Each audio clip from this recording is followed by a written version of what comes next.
Welcome back to another episode of the Decision Hour. I'm your host, Adam Bird. Folks, I got a great guest lined up for you today. Today, my guest is a certified love coach and mind mapping mentor. Yes, sir. That right there just gives me chills, A little bit about him. He played college ball for Washington State and then went on to play in the NFL and the CFL for a little bit before his dreams were shattered by a reconstructive knee surgery that hurts just saying that out loud. Forced to make a change in his career, found a lot of success in the mortgage industry, and then had to change it all again because of the meltdown. At that point in his life, he found a new mission and purpose based on the power of mind maps to help people love and live their best life. Ladies and gentlemen, Mr. John Diggs. John, welcome to the show, my friend. Thanks for having me, Adam. This is awesome. I love the introduction. That's awesome, man. Well, listen, I appreciate your time today. I love your backstory and whatnot. So why don't we just dive right into it? Tell my listeners just a little bit more about yourself. Yeah, well, like you said, I was born and raised in LA. Got a scholarship to play at Washington State University, which was a big difference from Los Angeles to Pullman, Washington. By the way, go Cougs! Got to get my go Cougs shout out. But yeah, then I was fortunate enough to play 5 years in the NFL, CFL. Like you said, got the right knee construction. That was my first experience of letdown, dreams gone, career gone, life gone. Had to reset myself. Luckily, I jumped right into the mortgage industry in Los Angeles, built a pretty large mortgage brokerage in Southern California, one of the largest, actually. Wow. Lived a millionaire-like lifestyle, had everything, wife, kids, house, mansion, cars, the whole nine. Yeah. Then I lost everything in the mortgage meltdown of 2007, 2008, where, I literally, when I say lost everything, I lost everything. I mean, not just business, but houses, cars, wife, lost kids, lost everything, was gone. I was forced to move back to my mom's. Then, which was a very humbling experience, having being a former player and being a successful businessman, to be humbled such where had no place to go other than my mom's.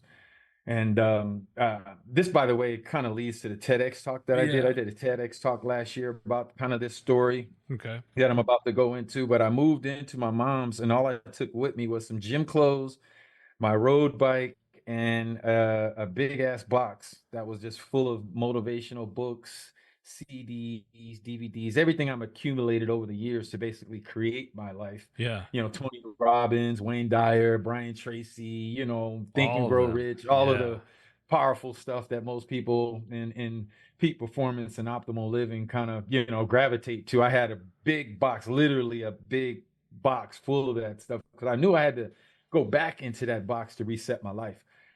Inside of that book was this inside of that box was this book called Mind Mapping by Tony Buzan. Somebody gave it to me. I never really read it, but at this time it resonated. Read through it and got the idea to mind map all of the stuff that was in that big ass box. I mean, it took me 3 months of mind mapping. It had to be over 50, 60 books in there. John, let me ask you a question real quick. You're talking mind mapping.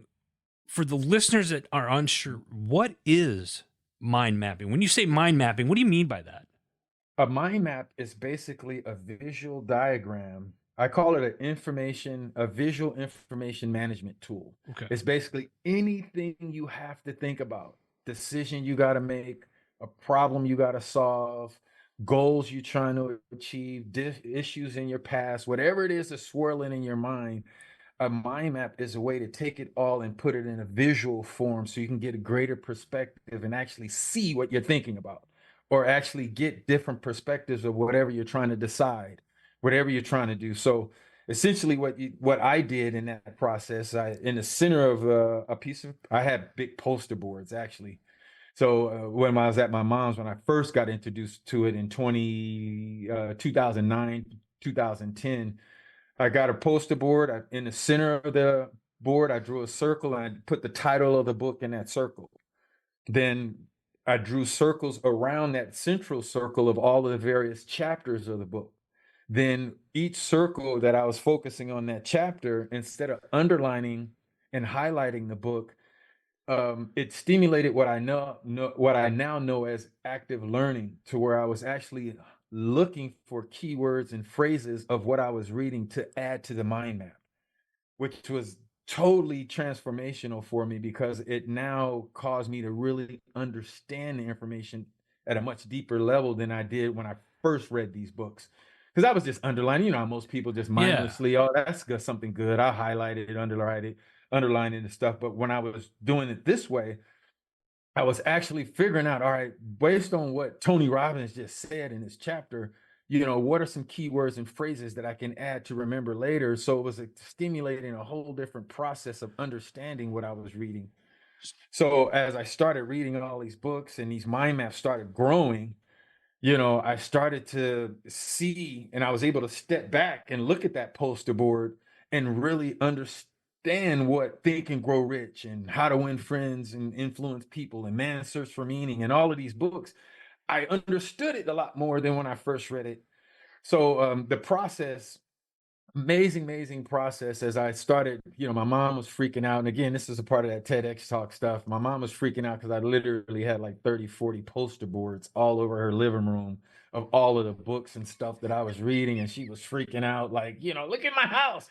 I was like, Mom, these mind maps are like changing my life right now. Yeah. Leave me alone for a second, you know. But in that process, Adam, I got two major distinctions that I think would be valuable for you and your listeners. Is the first one was that I started to see connections, not just of what the author was writing, but I started to see connections of all of what the authors were saying. So it was like Neo in the Matrix. It started just coming to me that really all of them, of what they were actually saying, was giving their interpretation on how we can essentially just love our lives, just love the experience of life. That's it. Tony Robbins had his NLP spill, Brian Tracy, all of them. Yeah. And so I just really came away just realizing that, wait a minute, the purpose of life is really simple. It's just simply to love it. Stop tripping on us and vexing and stressing on so many things. You should love every second of life that you have, because it's not certain how much you have. And it really so, showing that gratitude, right? I think in one of the other books, Napoleon Hill, or one of them, they talk about kind of that gratitude, showing gratitude for the fact that you're alive. Right, exactly. Well, we it was funny. Well, we started when we were offline. John asked, he's like, "How you doing?" And I go through, and it kind of sounds like I'm being a smartass, but I'm not. It's like I'm above ground, I'm breathing, so I have nothing to complain about, because there are people out there today that didn't wake up. So it's like I'm grateful that the good Lord's given me another day to approach things, and life isn't easy. We weren't promised an easy life. That's not what life is. Not easy, but life can be enjoyable regardless of how complicated it gets. But it starts with we've always said on this show, John, about keeping a positive mindset. And I think what you're really doing with this mind mapping is you're taking a whole nother step further with it. And I absolutely love that because I'm a visual guy myself. And I love how you're talking about you're dissecting what the books are saying and putting them in the different chapters. And for me, I'm hearing you say that, and I'm picturing, okay, if I want this, or I'm pictured like if I'm starting another business, which I'm prone to do quite often, is I'll look at it from like the 50,000 foot view is what I say. And then I try to fill in the spots of what I want, who I want in those spots or whatnot. And so when you're explaining that, that's kind of the vision that I see. And next time you start a business, I encourage you to create your executive summary and your pro forma in a mind map.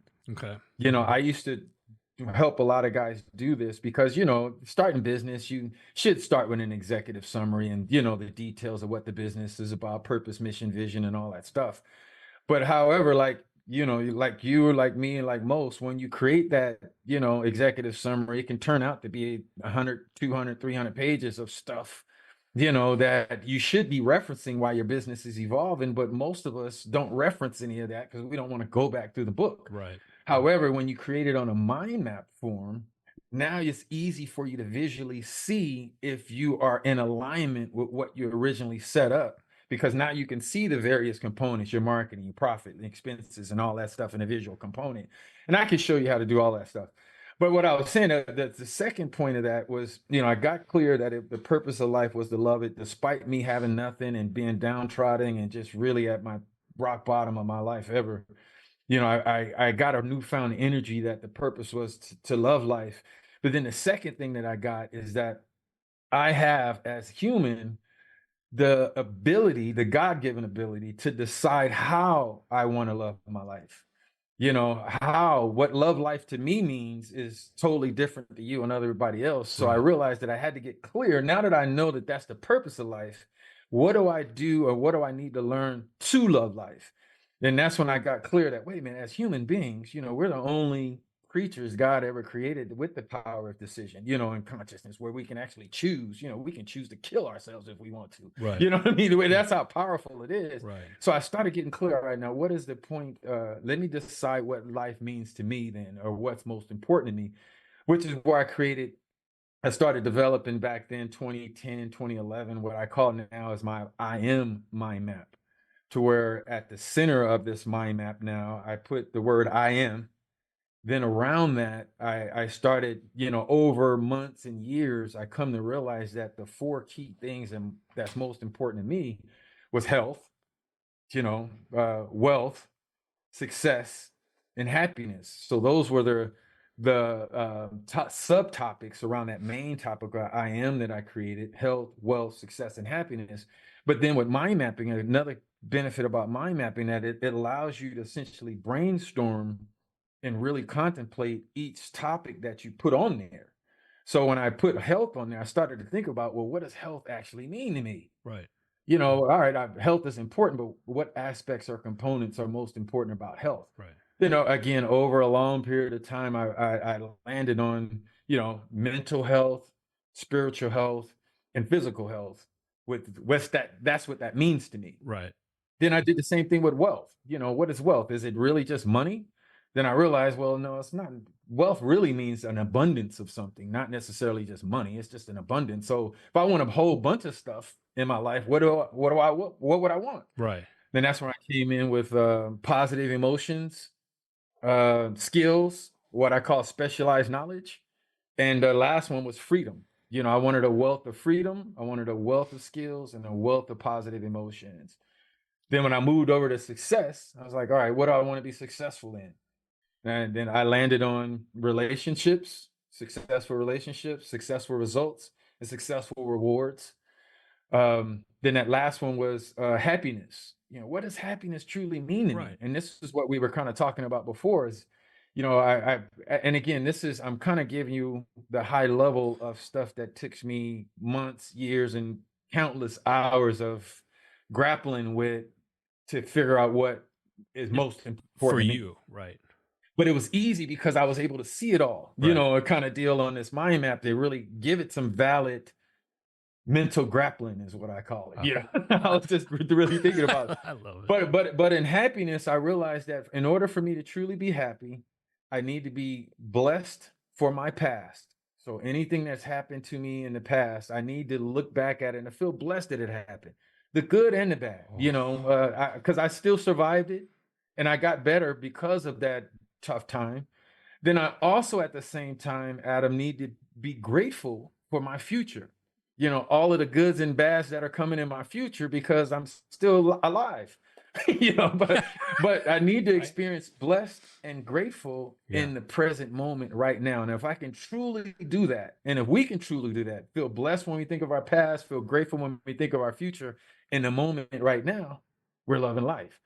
So as I started working that, and I started designing that, I got so empowered and inspired that I totally transformed my life in like 8 months of being at my mom's. I went from literally broke and homeless to landing over a 6-figure job as a software developer, which from since 2010, I've grown to develop one of the largest mortgage software development companies in the country, where I designed the infrastructure for mortgage banks. And when COVID hit, we were quarantined. Yeah. I decided, you know what, now is the time to, now that I'm forced to kind of look at myself and stay stuck home, let me start writing books and start sharing with people the power of this mind mapping tool, because I know all of the success and that I've experienced and am experiencing now is just because of the clarity that I'm able to get by way of taking what's in here and putting it out there Yeah. so I can see it. Now, you've written a book, and first off, folks, if you're listening to the show right now, first off, thank you. But second, it means you're already online, right? Thank you. Yeah, Thank you. You're already online. Open up another browser and go to johndiggs.com. JOHNDIGGS.com. Yes. Follow John there, and I'm assuming that's what can people purchase the book from the website as well? Yeah. I Okay. got 9 books, actually. I wrote 9 books, and they're all centered around various aspects of mind mapping. And you mentioned a TEDx, so you speak on this, and if you do other public speaking of it. So those of you that are listening and are absolutely loving this, get in touch with John. Again, johndiggs.com. Talk to your, if you're not the decision maker, take this to your manager or senior director. Get John in talking to your teams to be more. Yes. This is it's not the mind mapping that. Imagine how much more productive you guys are going to be on this. And this brings me to a question, John. Is how for some people that are having trouble with like maybe memory or even being productive, how can they unlock that to be more productive or have better memory? Great question. And just to answer your question, what they're finding now in studies and research through Fortune 500 companies, almost all Fortune 500 companies are mind mapping to brainstorming ideas. Now it's pretty big in most of all Ivy League schools. And they're finding that mind mapping is helping people recall information better, their students and the like, because when they note take using mind maps, it's easier for them during tests to close their eyes and visualize where that information is on the mind map versus those traditional linear point notes that we traditionally take it. So it helps with memory because it's easier to close your eyes and visualize your map to recall whatever information you put on the map than what we've otherwise been known to do. Now, the history of mind mapping, just to give a little context on it, Tony Buzan, an English educator back in the 70s and 80s, trying to figure out a way to help his students learn better, recall information better. He started researching the likes of the notes of Einstein, Edison, all of the sharp people he can find. He was looking at their notes, and he found out that most of all of their notes had symbols, images, keywords, and phrases. Yeah. So that's why he was like, well, wait a minute, let me introduce this to my kids. And they, started doing extraordinarily well. So he created and developed this mind mapping, what we know today as mind mapping, and did a great job as far as marketing it and promoting it and developing it in Europe. Didn't really get a chance to expand it too much in our country because he died in 2018.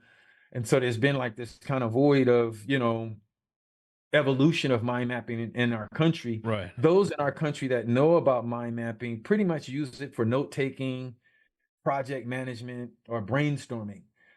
I'm considered or known around the world in the mind mapping community as the only one that's using mind mapping as a personal development tool, where people can use it to enhance their lives. Like I said, decision make, goal set, deal with issues in their past, problem solve things. And, so I coined my phrase of mappineering, which is my style of mind mapping. Mind mapping, again, is kind of a general term for those purposes, but mappineering is the phrase that I'm coining strictly to use this visual management tool strictly for personal development. And I've created an online community, by the way, called mappineerville.com. And it's been really exploding for me worldwide, with so many people that are going into the community to support each other at using these visual tools to live better lives, to love life. So So the Ville, mappineering.com. Yeah. you can use this mappineering for anything, really any aspect of your life. Any aspect, you got to make a decision. I was just dealing with a client yesterday about this. You got to make a decision, whatever that decision may be. I'm choosing a college. You can put it right in the middle. Yeah. Or I'm trying to decide whether to get married, or I'm trying to decide to get divorced, or whatever that may be. Put that main topic in the middle, and what I call the 5 W's and S's is always a popular one that I like to start with, because once you start with that central topic in the center, now you put who, what, when, where, why, and how around that central topic, and you just brainstorm who's involved in this decision, who should be involved, who shouldn't be involved, what's going on, what is this, what are the key components of this decision, where is this decision impacting, how, when, and why. Once you do all of that upon a decision, now you can step back after you brainstorm it all, and you see all of the major components of the decision you got to make. So now you are empowered and feel comfortable knowing that you're making a well-informed decision, because by way of you looking at all the various aspects, you got all the perspectives. So now you're making it with power, making it with confidence. You really, that makes sense? Yeah, it sure does. And I appreciate you explaining it that way, because you think about people out there that have a hard time just making a decision, right? And there's people out there. Heck, I mean, I have my days, but at the same time, the way you're explaining it so elegantly that it's like, this is like anybody can do this. Take a piece of paper and a pen, and if you're having trouble making decisions or wanting to do something, or whatever the case is, anybody can do this. Anybody. And I think that's what's really the beauty of this, quite honestly, is like, this is for anybody to do. You want to be successful? Great. It starts with a pen and a piece of paper and mapping out what your success looks like. Clarify your thoughts. That is, start to notice what you're thinking about. Another key thing that I've been noticing, especially I'm working with student athletes now. My last 2 books I published are strictly for student athletes to learn how to mind map. The one I'm most excited about is called Big Play Power, where I'm showing student athletes, specifically football players, how to mind map out the best play that they can ever make in the game of football. What is the best game you can have? What is the best season you can have? Let's start to visualize that and get it out of your head and clarify that. So now you can do what is called intentional dreaming. And instead of just going to sleep, go to sleep visualizing that mind map that you just created about the most amazing play you can make in the game of football, which will increase this likelihood you're going to experience it, by you clarifying it for one, but now you're visualizing it and imagining it, and it's easier to visualize and imagine it because you can see your mind map. You can see it clearly. And one of the key things that I've been really digging on working with these student athletes is problem solving. I just had a young student athlete last week come to me, and he was really stressed out, a bunch of stuff that's going on with his life and his girlfriend and parents. It's just a lot of stuff. And we just started where I just had him start mind mapping, where he put the central topic, and we did the who, what, when, where, and why. And we started kind of breaking it down, and you should have seen Adam. And it's been commonplace since I've been working with a lot of clients. By the process of them mind mapping their problem out and putting it onto a map, it lessens the intensity and stress that they had around the problem, because it's no longer in here. Now it's out there. Now I'm looking at it out there. It's not swirling around in my head. All of the crap that's going on. Now I can see the components of the problem out here. So it lessens the emotion, and it opens them up at the same time to look for the solution or to see the solution, versus it just swirling in their mind and I don't know what to do. I'm stressing, I'm vexing, I'm going all this stuff. Let's go through this process. Let me walk you through this. And then we walk through the whole process, and now they're like, okay. And 9 times out of 10 are the clients that I work with, in that process, the answer or the solution to their problem just illuminates. They just know exactly what to do. It's This pretty I cool. feel like this is something that ought to be taught in schools. Now, moving forward, I'm working on that do too. you know what I mean? I mean, I feel like wow, where was this when I was? Well, it doesn't matter. I don't give my age out, but I mean, Yeah. it's a long time ago.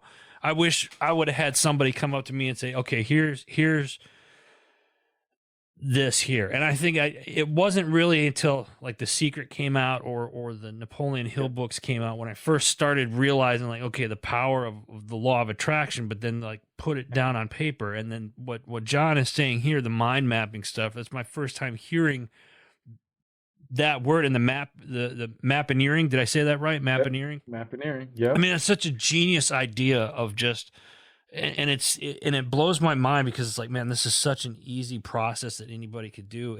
Why isn't everybody doing this? And can you imagine like just how much more enjoyable life would be? I'm not saying it's going to get any Yeah. easier, but can you imagine it would be you if you did this? I'm going to speculate here, and Mm-hmm. if you were to do this, and perhaps one person's reaction to something negative might not be as bad of reaction Mm-hmm. than what it would have been if they hadn't done this process. If that Right. makes it, which causes in doing so, It's it true. causes less stress, better health, It's true. Yep. and it just you get that snowball effect. It's more John, clarity. yeah, johndiggs.com, everybody. If you're not on it, you need to be right now. I'm telling you, johndiggs.com. One thing I would like to add real quick, if I Please, can, yeah, is that I am process that I mentioned before that I went through yeah. is one of my biggest programs out now. I have online mini courses, I Okay, got major courses, and that's big so talk because talk talk about it. You said it's your IM program. yeah, my I am program is really the biggest one because it gives people clarity about who they are, who they intend to be in their lives. So they're able, and this is what I'm really excited about, teaching student athletes and students around, especially going to college, higher education. I'm speaking to a lot of colleges and stuff now, to where I'm empowering people to really make conscious choices about who they are in the world, and who they want to be in the world.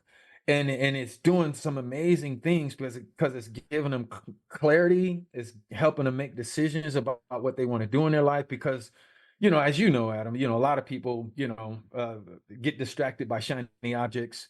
Yeah, this job is great because the money's good, but once they make money, they realize they're not fulfilled because it's not in alignment with who they are and who they want to be.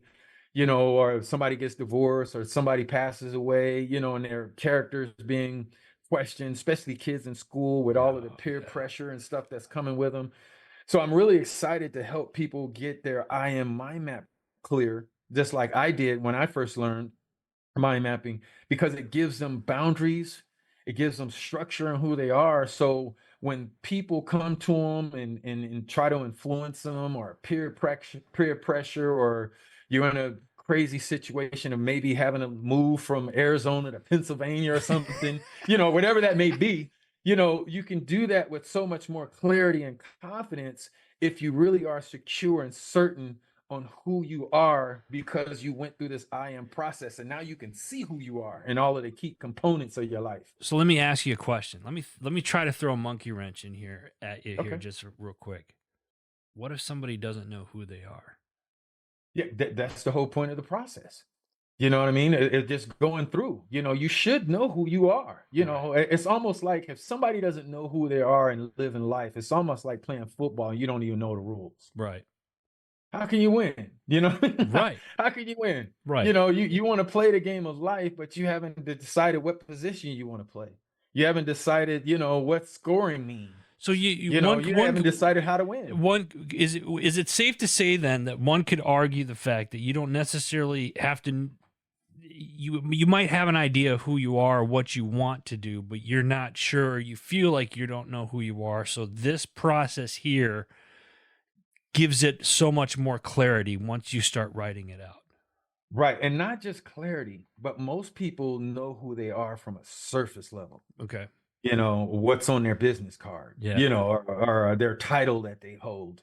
But this process gets them to know who they are on a deep level. Who are you really? You know what I mean? What does happiness really mean to you? What does having health mean to you? What does spiritual health mean to you specifically? Not just because you go to church, you claim, I'm a Christian, whatever you are. Those are surface titles. You know what I Right. mean? But Right. what is the true underlining intent that you are spiritually? What are you really spiritually? When you read your Bible or your religious text or go to church or whatever, or pray, what is that underlining true depth of your core? Right. And that's what this I am process helps reveal, regardless of what level a person is in life. I've worked with students, like I said, and I've worked with some CEOs that felt they had it all figured out. But when we went through this process, they was like, wait a minute, you know what? I never really thought that meant so much to me, and that is a void in my life because I forgot about, it reminds me of Citizen Kane. You ever see that Oh, old movie yeah. Citizen Kane with Orson Yeah. Welles? Yeah. Just for your listeners who haven't seen it, I recommend seeing it. It's a great black and white movie. My dad's all into black and white. That's how I saw it. But this guy made a bunch of tons of money and was pretty much a jerk his whole life. Hmm. But he made a ton of money. But on his deathbed, he was laying in bed and he was just screaming and yelling, "Rosebud, Rosebud, Rosebud, Rosebud, Rosebud." And the movie ends with him, dying, saying Rosebud, but then the camera segues to when he was a child, and that was the name of his sled that him and his brother slid down and played with, realizing that that was truly the core of his life. So, if anything, I would suggest you and your listeners do this I am process. It's really illuminating to really give you some clarity and confidence and motivating and empowering and all that good stuff to just see your life, in a different context than what you've probably ever seen it before. I absolutely love it. Folks, if you're listening, again, johndiggs.com. John, we're coming up on time. I got one more Yeah. question for you, my friend. Yes, sir. Yes, sir. Show's called The Decision Hour. I ask this to Decision. everybody. Name a time in your life your feet are on the line and you have to make that decision. What is it and what's the atmosphere like? Any decision? When you say that decision, Any decision. That decision. What is that decision that you make? And what's the atmosphere like at that time? the decision that I would make, that's a great question. I would go with, again, in alignment to that inner intuition, that whatever that intuition kind of resonates with me, I guess. Again, not to harp on that, but that I am process aligns you with that inner voice in your mind. I mean, that inner voice in our bodies. Yeah. And this is really real. This is really, really real. If I wish I can, tell you how real this is, but when you get in tune with who you are and what you want your life to be, and you start aligning with that inner voice and make that inner voice your friend Yeah. that talks to you, and you follow that, it never steers you wrong. It never steers you wrong. So what I do in that environment and making that decision, I'll take a deep breath and think about it and really connect to that inner voice of mine. And whatever that inner voice tells me, I've been going with the last 5, 10 years. I've been just like, forget it. My intuition says go this way. And I can't say I ever regretted it. I don't want to be one of those persons. Something told me I should have. Oh man, I knew I should have. I've been going with those decisions. I've been really kind of connecting in tune, but I do suggest that, it does require some kind of connectivity to yourself, Right. because again, a lot of people, fight with that inner voice because they want to be something that the inner voice is telling them, oh, you should stop doing that, or you should start doing this, and they ignore it, and so it takes some grounding, some self-actualization, I guess you can say, to get to that point to where, my voice said that I should do this. Decision done. I, I'm I, not going to sit there and vacillate on it. Well, but what if? No, no, no. I'm clear that I need to make this decision this way. Rest assured that it's going to work out. And I swear to you guys, it works. It works for me. Yeah. I hope that makes sense. It sure does, and that's such a great answer. Ladies and gentlemen, John Diggs. Make sure you go to his website, johndiggs.com. Everybody should be doing this process. We're going to have all of John's notes in the show notes. We'll have his contact information and everything in the show notes. Before we let you go, make sure you go check out our parent company, Heroes Media Group. Go to heroesmediagroup.com. Check out all the new shows that are coming up this year and find out where we're going to be. Plus, we got a new website that's going to be launching, so stay tuned for that. In the meantime, you've been listening to The Decision Hour.